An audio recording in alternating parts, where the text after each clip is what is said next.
السلام علیکم ورحمۃ اللہ وبرکاتہ۔ تو جس طرح کہ میں نے اپنا لاسٹ لیکچر جو ختم کیا تھا کہ یزید نے عبید اللہ بن زیاد کو کوفہ کا گورنر بنا کر بھیج دیا۔ عبید اللہ بن زیاد کوفہ میں آ گیا تو اس نے کوفہ میں پہنچ کر اپنا چہرہ چھپایا ہوا تھا تاکہ اسے کوئی پہچان نہ سکے۔ وہ اہل کوفہ کے جس مجلس سے گزرتا اس پر سلام کرتا اور وہ حضرت حسین رضی اللہ تعالیٰ عنہ سمجھ کر وعلیکم السلام یا ابن رسول اللہ صلی اللہ علیہ وآلہ وسلم کے بیٹے آپ پر سلام سے جواب دیتے۔ اس طرح وہ سلام کرتا اور جواب لیتا ہوا قصر امارت پہنچ گیا۔ وہاں پہنچ کر اس نے غلام کو 3000 درہم دیے اور کہا تم جا کر اس شخص کا پتہ لگاؤ جو کوفہ والوں سے بیعت لیتا ہے، لیکن دیکھو تم خود کو حمص کا باشندہ ظاہر کرنا اور یہ کہنا کہ میں بیعت کرنے کے لیے آیا ہوں اور یہ رقم بھی پیش کرنا چاہتا ہوں تاکہ وہ اپنے مشن کی تکمیل میں اس کو صرف کریں۔ چنانچہ اس نے ویسا ہی کیا۔ اس نے ایک کوفی سے حضرت مسلم بن عقیل کا پتہ پوچھا کہ میں ان کے ہاتھ پہ بیعت کرنا چاہتا ہوں، تو وہ انہیں حضرت مسلم بن عقیل کے پاس لے آیا۔ اس نے حضرت مسلم بن عقیل کے ہاتھ پہ بیعت کی اور ان کو وہ رقم بھی دے دی کہ آپ یہ رقم قبول فرمائیں، اور وہ بندہ پھر وہاں سے ہو کے سیدھا عبید اللہ بن زیاد کے پاس پہنچا اور انہیں سب کچھ بتا دیا کہ حضرت مسلم بن عقیل ہانی بن عروہ کے گھر چھپے ہوئے ہیں۔ تو پھر عبید کے گھر چھپے ہوئے ہیں، تو عبید اللہ بن زیاد نے پھر ہانی کو اپنے گھر بلایا اور ہانی سے پوچھا کہ مسلم بن عقیل تمہارے گھر ہیں، تو ہانی نے ماننے سے انکار کر دیا۔ ادھر اس نے ماننے سے انکار کیا تو وہی غلام جو عبید اللہ بن زیاد نے بھیجا تھا، تو وہ غلام کو جب عبید اللہ بن زیاد اس کے سامنے لے کے آیا تو ہانی لاجواب ہو کے رہ گئے۔ تو اس طرح پھر اس نے مسلم بن عقیل کو عبید اللہ بن زیاد نے شہید کروا دیا۔ تو ادھر حضرت امام حسین کو مسلم بن عقیل کا خط مل گیا تھا کہ 12,000 کوفہ والوں نے ان کے ہاتھ پہ بیعت کر دی ہے، تو آپ کوفہ آ جائیں۔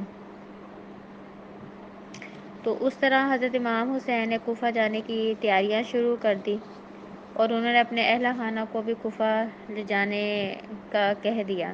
حضرت عبداللہ بن عباس اور حضرت عبداللہ بن عمر دونوں نے حضرت حسین کو بہت سمجھایا کہ وہ مکہ سے نہ جائیں۔ یہ دونوں حضرات یہ کہتے ہوئے رو پڑے کہ کہیں ایسا نہ ہو کہ جس طرح امیر المومنین حضرت عثمان غنی کو ان کے گھر والوں کے سامنے ذبح کر دیا گیا، اسی طرح آپ کے اہل و عیال کے سامنے آپ کو ذبح کر دیا جائے۔ جب حضرت حسین رضی اللہ تعالیٰ عنہ نے کوچ کیا تو عبداللہ بن عباس ان کی سواری کے ساتھ دوڑتے ہوئے دور تک گئے اور اصرار کرتے رہے خدا کے لیے باز آ جائیں، اگر جانا ہی ہے تو خواتین اور بچوں کو ساتھ نہ لے کر جائیں۔ اور یہ حضرت عبداللہ بن عباس کون تھے؟ رشتے میں یہ ایک جنب حضرت حسین رضی اللہ تعالیٰ عنہ کے چچا لگتے تھے اور دوسری طرف ان کے نانا لگتے تھے، یعنی ان کے والد حضرت علی کے چچا زاد بھائی ہیں۔ مگر حضرت حسین نے جو بھی ایک فیصلہ کر لیا تھا تو وہ اپنے فیصلے پر قائم تھے۔ اس طرح جو ہیں حضرت امام حسین اپنے گھر والوں کو لے کر اور اپنے ساتھ اور لوگوں کو لے کر کوفہ کی طرف آپ روانہ ہو گئے۔ تو جب آپ کوفہ کی طرف روانہ ہوئے تو راستے میں ہی آپ کو پتہ چلا کہ حضرت مسلم بن عقیل کو شہید کر دیا گیا ہے۔ تو ایک موقع پہ حضرت امام حسین نے سوچا کہ وہ واپس مکہ کی طرف چلے جائیں، مگر حضرت مسلم بن عقیل کے رشتہ دار کھڑے ہو گئے کہ اب ہم ان کے خون کا بدلہ لیے بغیر واپس نہیں جائیں گے۔ حضرت حسین رضی اللہ تعالیٰ عنہ کی شرافت اور مروت کا تقاضا تھا کہ وہ ان لوگوں کا ساتھ نہ چھوڑیں جو ان کے مشن میں ان کا ساتھ دینے کے لیے نکلے تھے۔ یہ کیسے ممکن تھا کہ حضرت مسلم بن عقیل رضی اللہ تعالیٰ عنہ کے خون ناحق کا بدلہ لینے کے عزم کا اظہار کرنے والوں کے ساتھ حضرت امام حسین نہ جاتے اور وہ راستے میں ہی سفر ختم کر کے واپس آ جاتے۔ اسی دوران حضرت عبداللہ بن جعفر طیار رضی اللہ تعالیٰ عنہ جو چچا زاد بھائی ہیں حضرت حسین کے، ان کے بیٹے حضرت اون اور حضرت محمد ان کا پیغام لے کر آئے ہیں کہ اللہ کے لیے آپ ادھر مت جائیں، لیکن فیصلہ اٹل ہے۔ ان دونوں کو بھی ساتھ لیتے ہیں اور سفر جاری رہتا ہے حتیٰ کہ قافلہ دشت کربلا پہنچ جاتا ہے۔ ادھر کوفہ سے گورنر ابن زیاد کا لشکر آ گیا۔ یہ لشکر 1000 افراد پر مشتمل تھا اور اس کو صرف ایک حکم تھا کہ وہ حضرت حسین رضی اللہ تعالیٰ عنہ کے سامنے 2 صورتیں پیش کریں کہ آپ نہ کوفہ کی طرف جا سکتے ہیں اور نہ مکہ یا مدینہ منورہ کی طرف جا سکتے ہیں۔ ان دونوں سمتوں کے علاوہ جدھر آپ جانا چاہیں آپ کو اجازت ہے۔ حضرت عمر بن عاص کی قیادت میں مزید 4000 کا لشکر کوفہ پہنچ گیا۔ اور یہ عمر بن سعد کون تھے؟ افسوس ہے کہ ان کے نام کو بھی آج گالی بنا دیا گیا ہے۔ یہ تھے حضرت سعد بن ابی وقاص رضی اللہ تعالیٰ عنہ، فاتح ایران اور عشرہ مبشرہ۔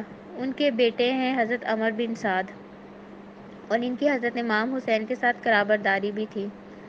وہ بھی مصالحت کی انتہائی کوشش کرتے ہیں اور وہ حضرت امام حسین کے سامنے 3 صورتیں پیش کرتے ہیں، یعنی ایک، یا تو آپ مکہ واپس، حضرت امام حسین ان کے سامنے بھی 3 صورتیں پیش کرتے ہیں حضرت عمر بن سعد کے سامنے۔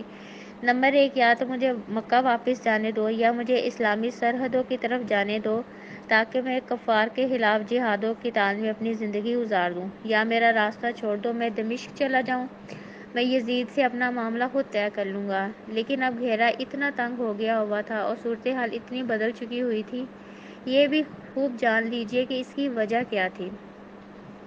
حضرت امام حسین نے میدان کربلا میں ابن زیاد کے بھیجے ہوئے لشکروں کے سامنے جو خطبات دیے، اس میں انہوں نے بھانڈا پھوڑ دیا کہ میرے پاس کوفیوں کے خطوط موجود ہیں جنہوں نے مجھے یہاں آنے کی دعوت دی تھی۔ انہوں نے